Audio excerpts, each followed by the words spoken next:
üllatunud olin. Selles mõttes üllatunud, et ma pigem olen kogu aeg arvanud, et meil on niisugune pisiku butiik, jah, võib-olla millel on niisugune tugev missioon, aga et kas just see tiitel, aga noh, väga tore.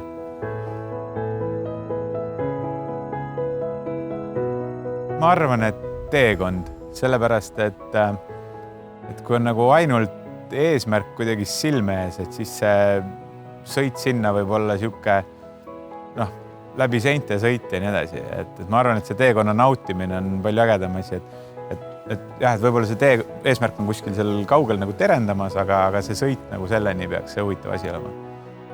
Kui seda ei ole, siis läheb, ma arvan, igavaks ja asi käest ära.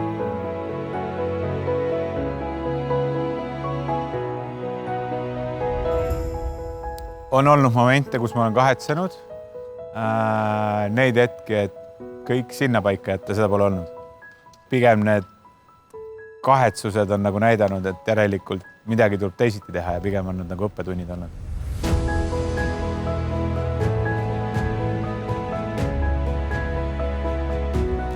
Keeruline küsimus.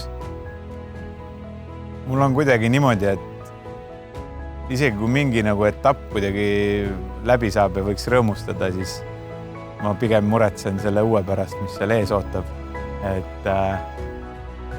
Et ma arvan, et võib-olla need rahuloleku etapid pigem on isikliku eluga seotud.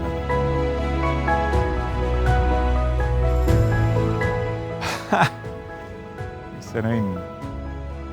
Ma arvan, et õnn on see, kui saaks niimoodi 2 päeva Emajõel kalal istuda, et mitte keegi helista vahepeal. Ja, no näiteks.